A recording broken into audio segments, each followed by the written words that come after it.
In some of the team meetings, the concept for this has been being called a journal. You know, we just have a journal, write down everything that happens, so that name is kind of stuck. She's going to use it here, put it in a description to let everyone know what they're supposed to use it for. And in addition to naming the quick app, you have to name the things that it's going to capture. So what do you capture in a journal? You're capturing journal entries, of course. Having done that, she's going to move on to the information to capture in this quick app. There's a couple fields that are predefined: the title, status, and priority of each entry in this quick app, each customer request. And she's going to add a couple more fields that she needs to capture. This part started going very quickly for her because they had an existing spreadsheet that they were using. So to start with, she's copying over the column names from that spreadsheet. You know, this is the information that I want to capture here. And this is just this is very straightforward. The information you want to capture if a customer calls you, the time that they called you, the account of who called you, how long it took, who's responsible for this work.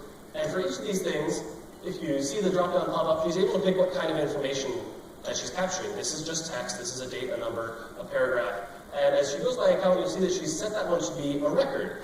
This is one of the really powerful things about quick apps, that you can connect them to the other records within Appian. So every customer request now can be linked to an account record that's already within Appian. She goes through and configures the options for each of these fields. So when someone fills out the status, she's going to put in status options that are uniquely accurate for the work that is happening in this particular quick app. When she moves on to the account field, she's going to pick the exact record type that it should point to. It should point to the customer record that is already in her Appian installation. And similarly, for picking a category or a resolution off the list of options, she's going to go through and she's going to put in the options that her team will be able to pick every time they put an entry into this journal. She can also reorder these fields, make them required, basic configurations to set up the information that she's capturing here.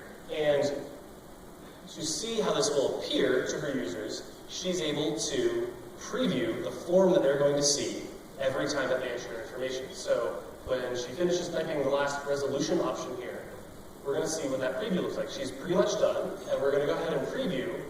This is exactly the form that her users will see every time they fill something out. So she tests here that what she said is a user field is actually going to be a user picker. That's automatically configured for her because that's the kind of information she's capturing.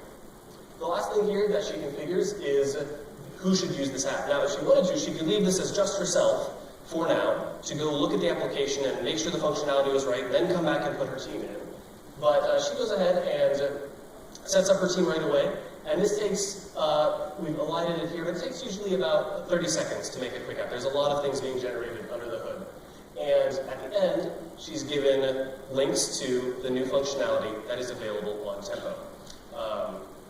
So at this point, we're done. That was, I think, about 3 minutes. Now, granted, she knew exactly what she wanted to capture going in. So if you're sitting there and you're trying to figure out, do I want this field, do I not?